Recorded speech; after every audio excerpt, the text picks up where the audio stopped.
Les Mhajib de Mozart, tragédie ordinaire d'un peuple trop vivant. Il avait les mains pleines de feu et le cœur rempli d'huile chaude et de patience. Un coin de trottoir comme royaume, un vieux poêle comme trône, et ses Mhajib comme testament d'un honneur qui ne demande qu'à vivre son volet. Il était jeune, trop jeune pour être aussi vieux, trop lucide pour croire au ministre, trop digne pour tendre la main alors qu'il pétrissait son destin et le vendait par tranches à ceux qui passent.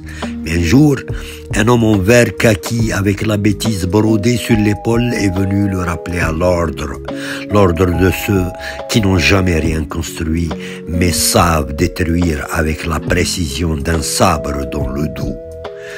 Wild al-Battaji Izid Awam. D'un coup de pied sec, le poêle a volé. Les galettes se sont écrasées, les tomates ont gémi et le silence s'est figé. Pas un mot du garçon, juste son regard planté dans l'insulte comme un pieu dans la mémoire. Ce n'était pas un poète, mais c'était un Mozart. Un Mozart sans clavecin, sans partition, mais avec des mains de feu et des rêves trop vastes pour l'uniforme d'un crétin. Ils sont des milliers comme lui. Mozart de l'asphalte et des bidonvilles, inventeur de recettes de ruse, de monde. Que l'on frappe non pas pour ce qu'ils font, mais pour ce qu'ils sont. Des reflets insupportables d'un pays qui trahit ses fils. Wild al-Batt, Izid Awam. La scène aurait pu disparaître comme tant d'autres l'ont fait, mais une main inconnue filmait, un témoin numérique, une étincelle dans la nappe de silence, et le peuple vit, le peuple hurla, l'image brûla, plus que 1000 discours. Alors, comme toujours, l'État payé, semblant, communiqué officiel, promesse de sanctions sévères et ce même ton fade que les tyrannies emploient pour se demander ou se donner une morale. Mais bientôt, une autre vidéo. Le jeune homme, contraint de sourire, déclare qu'il pardonne, qu'il ne veut pas devenir une affaire d'État, qu'il est en paix.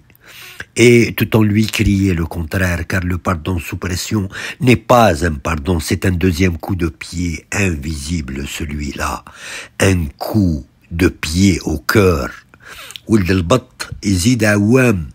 On a appris qu'on l'avait menacé, qu'on l'avait entouré, isolé, tordu, qu'on lui avait rappelé qu'en Algérie, même un vendeur de Mhajib peut finir sans visage s'il refuse de courber l'échine. Mais ce garçon est Mozart. Oui, un Mozart sans clavecin, sans symphonie ni studio, mais avec une partition dans les veines et la dignité pour seule mélodie. Ils sont là, dans les ruelles d'Alger, sous les lampadaires d'Oran, à Tlemcen, Skikda, Gilizen. Ils fabriquent la vie avec presque rien, et le régime toujours les frappe. Pas pour les tuer, mais pour les faire taire.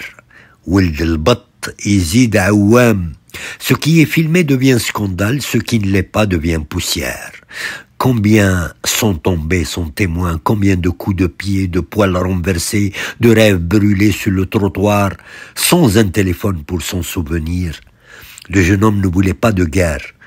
Il voulait juste vendre du pain chaud, mais dans ce pays, faire cuire une galette en pain est une menace pour ceux qui affament le peuple.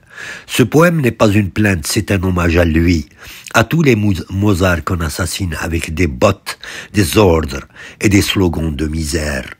Wild al-Batt Izid Awam, disent-ils en riant, pendant qu'ils coulent l'avenir et tirent sur les nageurs avant même qu'ils apprennent à flotter.